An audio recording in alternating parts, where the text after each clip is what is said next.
నమస్తే దోస్తులు, మంచిగున్నారా దోస్తులు? ఈ వీడియో స్కిప్ చేయకుండా చూస్తే మీకు అర్థమవుతుంది. ఈ వీడియో మొత్తం పూర్తిగా విషయం చూడండి. ఏంటంటే కోవిడ్‌లో డ్రైవర్ అన్నలకు ఇంట్లో హౌస్ వైఫ్‌గా చేసేవారికి, హౌస్ మ్యాన్‌గా చేసేవారికి, అట్లాగే కద్దమ్మలకు గానీ, డ్రైవర్ అన్నలకు గానీ, అట్లాగే హౌస్‌లో వారి గురించే నేను ఈ వీడియో తీస్తున్నాను దోస్తులు. ఎందుకంటే అట్లాగే ఇంకో విషయం ఏందంటే జాకూర్‌లో పనిచేసే వారి గురించి గూడా నేను ఈ వీడియో చేయడం జరుగుతుంది. నాకు జరిగిన సమస్య, ఈ విషయం నా దగ్గర దాకా వచ్చింది కాబట్టి, ఈ విషయాన్ని మీకు అందరికి షేర్ చేద్దామని చెప్పేసి నేను ఈ వీడియో చేయడం జరుగుతుంది. ఎందుకంటే మా తెలంగాణ నిజామాబాద్ డిస్ట్రిక్ట్ నుండి ఒక ఇద్దరు ఇంట్లో జాకూర్‌లో పనిచేసేవారు పారిపోవడం జరిగిందని ఒక 3 డేస్, 4 డేస్ అవుతుందనుకో. ఒక ఫ్రెండు వేరే కంట్రీలో ఉంటాడు. ఆ ఫ్రెండు వాళ్ళ బంధువులు ఈళ్ళు. అతను నాకు ఫోన్ చేసి మరి మరి ఎలా చేయడం? ఎట్లా చేద్దాము? ఇలా జరిగింది నా సమస్య. మా మా బంధువులే ఇట్లా అయింది. మరి ఏంటి కోవిడ్‌లో ఇలా పరిస్థితి. మరి మీరేమన్నా మాట్లాడడానికి అవకాశం ఉందా? అని చెప్పి నాకు ఫోన్ చేయడం జరిగితే, నేను చెప్పాను దోస్తులు. ఎందుకంటే ఇక్కడ వచ్చినాక మనం ఏం చేయలేము.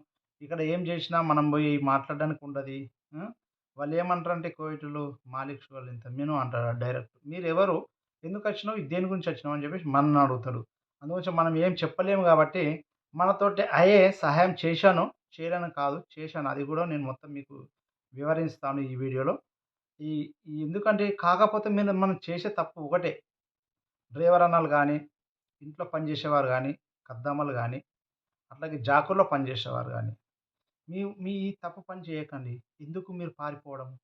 ఇంట్లో నుండి గానీ, డ్రైవర్ అన్నలు, కద్దమ్మలు ప్లస్ జాకూర్‌లో పనిచేసేవారు. మీకు మంచిగా లేదు 10 నెలలు చేసిండ్రట. దాదాపు 10 నెలలు ఆ కోవిడ్ దగ్గరనే చేసిర్రట వీళ్ళ వరకు. చేసిన తర్వాత వీళ్ళిద్దరూ పారిపోవడానికి నిర్ణయించుకున్నారు. ఎందుకు నిర్ణయించుకున్నారో నాకు అర్థం కాలేదు. మరి 10 నెలల నుంచి లేని కష్టం మళ్ళీ మీకు అప్పుడే ఎందుకొచ్చింది? అంటే జీతం పెంచమని అడగడంతో వీళ్ళు కోవిటోడు జీతం పెంచలేదు వాళ్ళకు. 2 సంవత్సరాల తర్వాత పెంచుతా అని చెప్తే వీళ్ళు అనుకున్నారు ఇక సంవత్సరాలు గడపడంతో బాగుండది. ఇక్కడి నుండి పారిపోదామన్న ప్లాన్‌తోటి పారిపోయారు వాళ్ళు. పారిపోయిన తర్వాత పరిస్థితి ఏమైంది? వాళ్ళ ఒక 3 రోజుల తర్వాత వాళ్ళకెట్లా సంవత్సరం అందిందో కోవిటోనికి దొరికిపోయారు వాళ్ళు. దొరికిపోయిన తర్వాత ఆళ్ళ పరిస్థితి ఎలా అంటే వాళ్ళను విపరీతంగా కొట్టి, వాళ్ళను విపరీతంగా కట్టేసి మొత్తం కాళ్ళు, చేతులన్నీ కట్టేసి విపరీతంగా రక్తం వచ్చేటట్టు కొట్టిండట దోస్తులు. అందుగురించి మీరు ఎవ్వరైనా పారిపోయే ప్రయత్నం చేయకండి. మీకు ఒకవేళ నచ్చితే రండి. ఒకవేళ నచ్చపోతే రావద్దు. మీకు అన్నీ అడగండి. మీరచ్చేటప్పుడు ప్రతి ఒక్కటి అడిగి తెలుసుకొని రండి. ఎందుకంటే జాకూర్‌లో అలానే ఉంటది దోస్తులు. కంపల్సరీ అలానే ఎవ్వరు ఎంత మీకు మంచి దోస్తయినా ఎంత లేదురా ఇట్లుంటదిరా నిన్ను కూకుండబెట్టి ఊరుతారన్నా గానీ మీరు నమ్మవద్దు. ఓకేనా? మీ ఇంటికెళ్ళొచ్చేవారు ఇదే పరిస్థితి ఉంటది కోవిడ్‌లో ఖచ్చితంగా. ఇంట్లో డ్రైవర్లకైనా అదే పరిస్థితి. జాకూర్‌లో చేసేటోళ్ళకి గూడా అదే పరిస్థితి. ఓకేనా దోస్తులు? ఎందుకని నేను ఈ విషయం ఎందుకు చెప్తున్నా అంటే నాకు అనుభవం ఉంది గాబట్టి మీకు చెప్తున్నానిది. ఓకేనా? ఈడికొచ్చిన తర్వాత ఎవ్వరిని బాధపడితే ఎవ్వరేం మీకు ఒకరోజు, 2 రోజులు మాత్రం వస్తారు. ఆ తర్వాత నీ అన్న రాడు, నీ తమ్ముడు రాడు, నీ సొంత తండ్రి గూడా రాలేడు. ఏదైనా పరిస్థితి అనుకూలించపోతే. ఓకేనా? కంపల్సరీ ఈ విషయాన్ని మీరు గమనించాలా. కంపల్సరీ మీరు దృష్టిలో పెట్టుకొని మీరు కోవిడ్‌కు వచ్చేవారు రండి. లేకుంటే అక్కడనే ఏదైనా చిన్న బిజినెస్ గాని, ఏదైనా మంచి అక్కడ వర్క్ దొరికితే అక్కడనే పని జేసుకోండి. కాకపోతే మీరు తొందరపడి ఈడచ్చేసి, మేము లక్షలు సంపాదించేస్తామని వచ్చేసిన తర్వాత ఇక్కడొచ్చిన వీసా తీసినోళ్ళు మీరు అక్కడనే పని జేసుకోరి. ఈడికొచ్చినంక వీసా తీసినోనికి బాధ పెట్టడం, మీరు బాధపడడం ఇట్లాంటివి ఉండద్దు దోస్తులు. ఖచ్చితంగా మీరు అక్కడ కాకుండా ఇక్కడొచ్చిన తర్వాత ఏందంటే జీతాలు 100, 120 మాట్లాడిన తర్వాత 100 ఇస్తారు. అది ఖచ్చితంగా ఉంటది.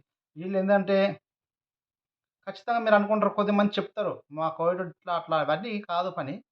90% మంచోళ్ళున్నారు. 90% అబద్ధాలున్నారు. 10% మాత్రం మంచోళ్ళున్నారిక్కడ. ఇదైతే ఖచ్చితంగా నేను 100% చెప్తాను మీకు. ఇగ ఈ మా కోవిడోడు ఇట్లా, ఆ కోవిడోడు అట్లా అని ఇవన్నీ ఏముండయి. 90% అబద్ధాలుళ్ళే. ఓకేనా? ఎంత మంచి కోవిడోడైనా అబద్ధం ఆడని రోజులుండయి. ఓకేనా? ఇదైతే మీరు మీ దృష్టిలో పెట్టుకోండి. మళ్ళా ఇంకో విషయం ఏందంటే అతను వాళ్ళ పాస్‌పోర్ట్‌లు గూడా చింపేసిండు. వాళ్ళ పాస్‌పోర్ట్‌లు చింపేసి ఆ రోజు మొత్తం చిత్రహింసలు పెట్టి వాళ్ళిద్దరిని రక్తాలొచ్చేటట్టు కొట్టిన తర్వాత చిత్రహింసలు పెట్టి మా ఏరియాలో జహారాల ఏరియాలో వాళ్ళిద్దరిని పోలీస్ స్టేషన్‌కి అప్పచెప్పిండు. వాళ్ళు ఏమి ఇప్పుడు కేసేం పెట్టిండు అన్నది ఇంకా తెలియలేదు. ఈ 25, 26 తారీఖున ఇలా పండగ అయిపోతది కాబట్టి రేపటితోటి ముగిస్తది కాబట్టి మరి నెక్స్ట్ మనం ప్రాసెస్ దాని గురించి చర్చించాలిప్పుడు. ఎందుకంటే కంపల్సరీ మేమిక్కడ జిలకల మురళి రాయల అన్నకు ఫోన్ చేయడం గూడా జరిగింది. అతను గూడా మంచి స్పందించిండు అన్నయ్య. ఓకేనా. అతని ద్వారా మరి మొత్తం మనము వివరణ తీసుకొని తర్వాత మరి ఏం జరుగుతదో వేచి చూడాలి మరి. మరి ఆళ్ళని ఏమని కేసు పెట్టిండు, మరి పారిపోయానని కేసు పెట్టిండా, లేకుంటే దొంగతనం చేసిర్రని కేసు పెట్టిండా, ఏం పెట్టిండో ఒకటోటి తెలవది. పాస్‌పోర్ట్‌లు మాత్రం మొత్తం చించేసిండు. ఓకేనా దోస్తులు. అది గూడా మీకు నేను లైవ్‌లో చూయిస్తాను. అది గూడా చూడుండ్రి మీరు. ఎందుకంటే చించేసిండు అంటే ఇప్పుడు పాస్‌పోర్ట్ చించేసినాక మనకు ఔట్ పాస్ మనం వెళ్ళిపోవచ్చు. కాకపోతే కొట్టడం అయితే అది ఘోరమైన కొట్టడం. ఎందుకంటే అది పెట్టలేను నేను ఇందులో లైవ్‌లో. ఓకేనా. మరి మొత్తం చూడండి దోస్తులు. ఈ మొత్తం వీడియో చూసి మీరు అట్లాంటి పని మాత్రం చేయకూరి. వచ్చే వారం మీరు జాగ్రత్తగా ప్రతి ఒక్కటి తెలుసుకొని వీసా తీసినోళ్ళు అర్థమైందా దోస్తులు. ఖచ్చితంగా మీరు వచ్చిన వారు కంపల్సరీ మీరు ఈ పని మాత్రము ప్రతి ఒక్కటి తెలుసుకొని మీరు రండి.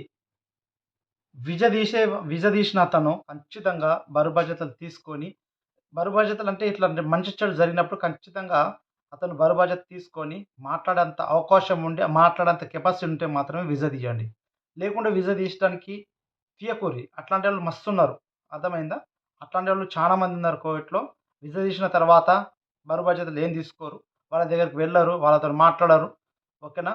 అట్లాంటి పనులు మాత్రం చేయకూరి. ఎందుకంటే ఈరోజు జరిగిన విషయాన్ని నేను దృష్టిలో పెట్టుకొని మాట్లాడడం జరుగుతుంది.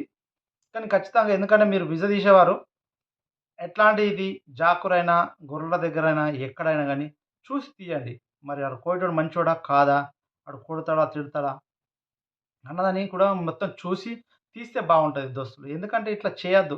ఎవరైనా గానీ. ఇప్పుడు కాకపోతే 10 నెలల తర్వాత ఈ వీళ్ళు గూడా ఇట్లా వెళ్ళిపోవడం గూడా కరెక్ట్ కాదు. ఎందుకంటే వాళ్ళు జీతం పెంచమని అడగడంతో అతను పెంచలేడు. సరే మీకు నచ్చలేదు. మీరు ఇంటికెళ్ళిపోవాలా. మీకు నచ్చినప్పుడు ఇంటికెళ్తాము అని జెప్పేసి వెళ్ళిపోవాలి తప్ప గానీ, ఇట్లా పారిపోతే మాత్రము అది చానా కఠినంగానే ఉంటది. అర్థమైందా? మరి ఏం కేసు పెట్టిండు ఏంటిదన్నది ఇంకా నేను నెక్స్ట్ వీడియోలో గూడా మీకు అది వివరించి చెప్తాను. ఓకేనా. ఇదైతే మొత్తం మీద మీరు వీడియో మాత్రం చూడండి దోస్తులు. చూసి మీరు ఈ విషయాలను మొత్తం దృష్టిలో పెట్టుకోండి. ఓకేనా. ఏం జరుగుతుంది? ఎలా జరుగుతుందనేది నేను నెక్స్ట్ వీడియోలో చెప్తాను. ఓకేనా దోస్తులు.